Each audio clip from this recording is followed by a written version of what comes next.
Good afternoon. We are going to take notes on Chapter 6, Day 3, which is about completing the square to find intercepts. Now, we've actually already practiced completing the square, so this will be a review topic, and it will be used in the context of trying to find intercepts. All right, we're going to start with an example. Let's say that you have the parabola y equals x squared plus 12x plus 32, and you need to find the x-intercepts. Okay, so the x-intercepts are where the graph crosses the x-axis, and x-intercepts always have the form some number a, comma 0. For x-intercepts on quadratics, and remember, quadratics, the word quadratic refers to the equation, parabola refers to the graph. So when you're working with quadratics or parabolas, you can have a number of different situations for intercepts. And I'm just going to draw little thumbnails here. If you have a parabola just sitting on the x-axis, you're only going to have one intercept. If your parabola is either opening downward and crosses or opening upward and crosses, in both cases you're going to have two intercepts. In the last case, the parabola, for whatever reason, opens away from the axis and doesn't cross at all. So in this case, if you are solving algebraically, you will get two imaginary intercepts. Now, in reality, when talking about the graph, this would have 0 x-intercepts. But if you are trying to find an algebraic intercept, so to speak, there would be two imaginary ones. So our practice will include imaginary intercepts, even though in an actual parabola, imaginary numbers don't appear at all. But it is important to know them as roots. Okay, so the process to use completing the square is we need to set y equal to 0. Because remember, an intercept has a 0 all the time for the y-coordinate. So that gives us 0 equals x squared plus 12x plus 32. Okay, so we set y equal to 0. And now we're going to start the process of completing the square. So when you complete the square, the first thing you do is get the x's on one side, the number on the other. So we're going to subtract 32 over to the left. So now I've got negative 32, leave a space, equals x squared plus 12x, leave a space.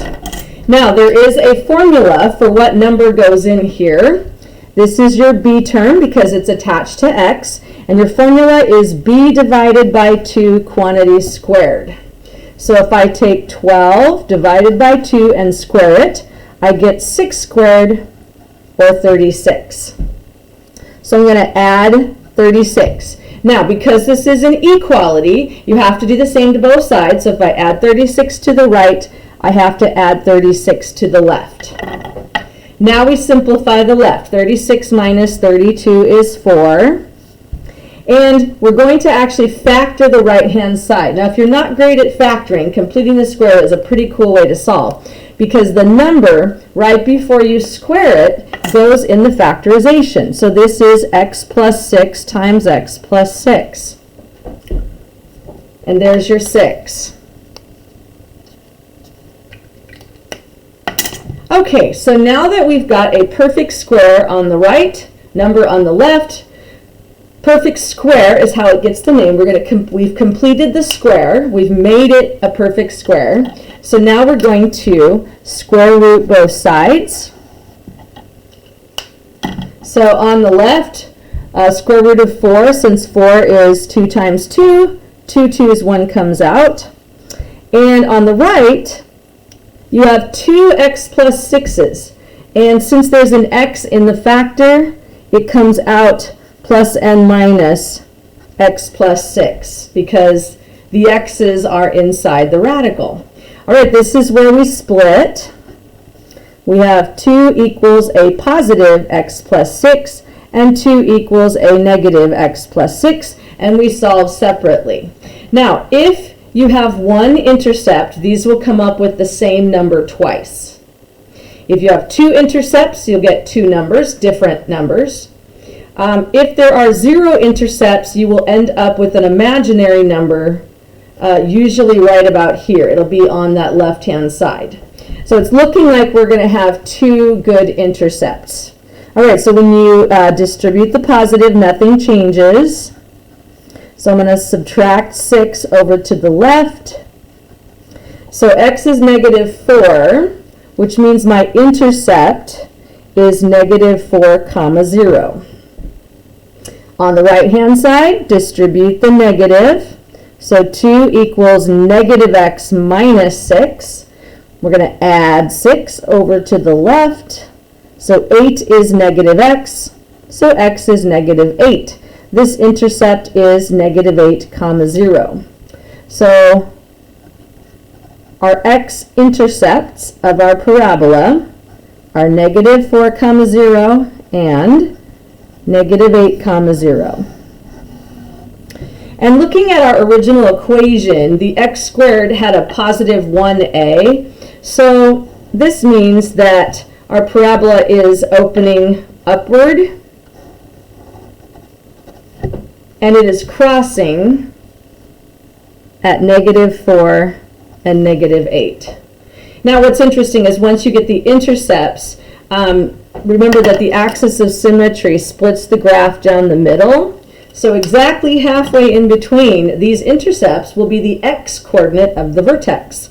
Well, halfway in between a -4 and a -8 is -6.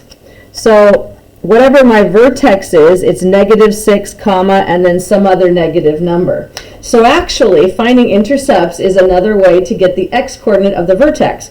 Particularly if you can't remember the formula for the x-coordinate of the vertex, you can actually use the intercepts. If they're not nice, pretty numbers, you could use midpoint formula to figure out the x in the middle. Okay, so that was a pretty straightforward example of how to complete the square. Now we're going to do a slightly more difficult one. Let me change pages.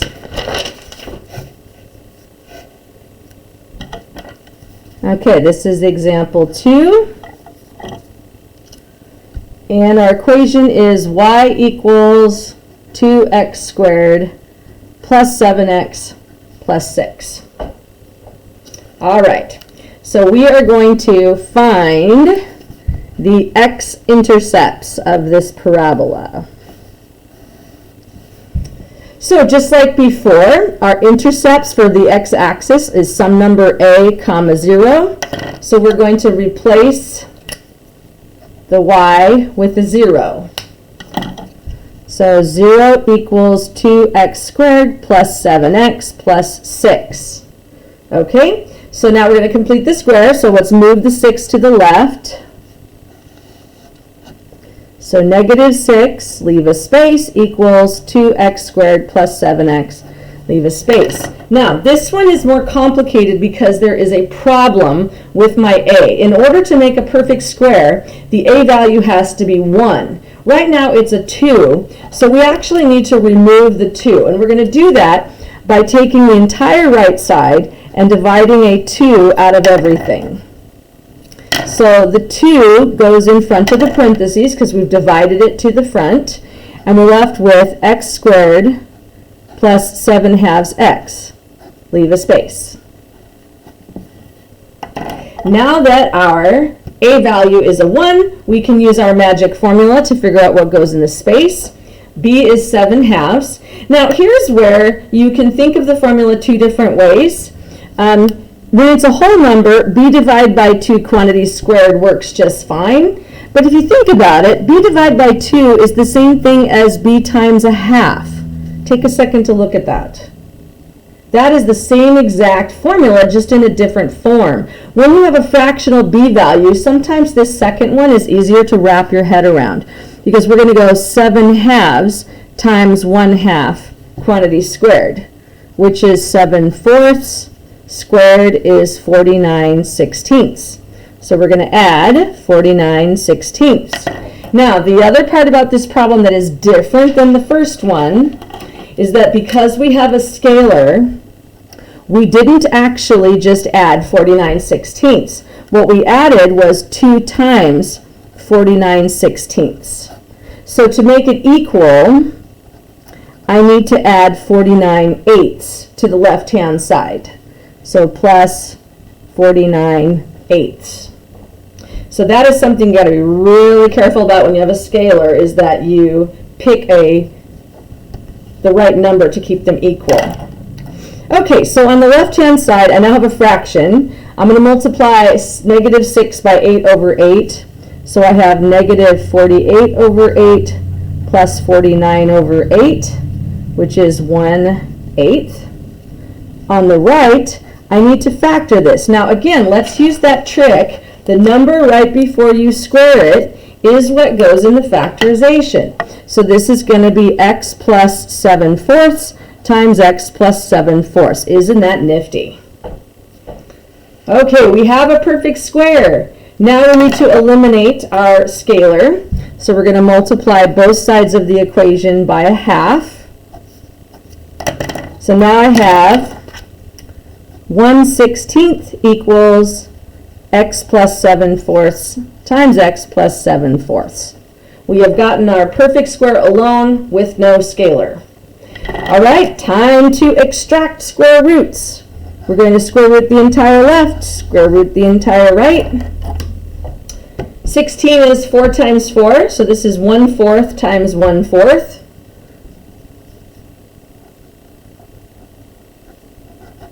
So 2 1/4, one comes out. So I have 1/4 on the left. And then on the right, 2 of these factors, one comes out. Because the x is inside, it's positive and negative. X plus 7/4. All right, here is where we're going to split into 2 answers. So I've got 1/4 equals positive x plus 7/4. And I have 1/4 equals negative quantity x plus 7/4. So on the left, we distribute the positive and nothing changes. So 1/4 equals x plus 7/4. We just need to subtract 7/4. 1 minus 7 is negative 6/4, which reduces to negative 3/2. So our first intercept is negative 3/2, 0. Okay, now the right side.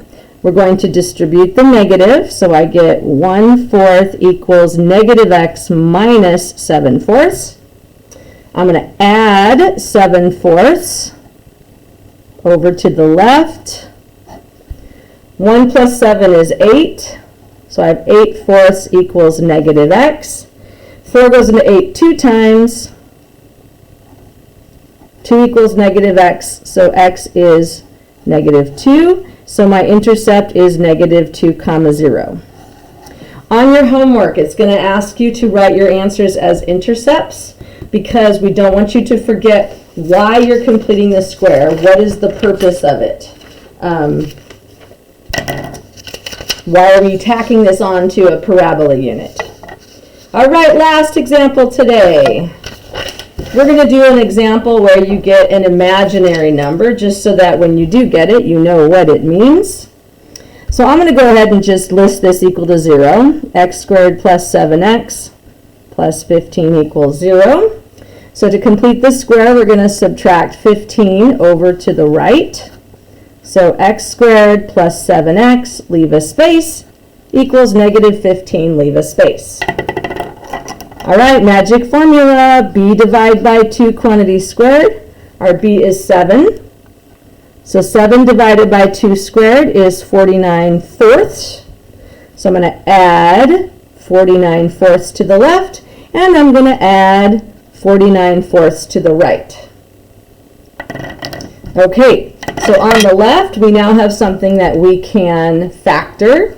And again, the number before you square it, it's going to factor into x plus 7/2 times x plus 7/2. On the right, we need a common denominator, so we multiply 15 by 4 over 4. And we end up with negative 11/4 when we put the two together. Okay, so we're going to take a square root of both sides.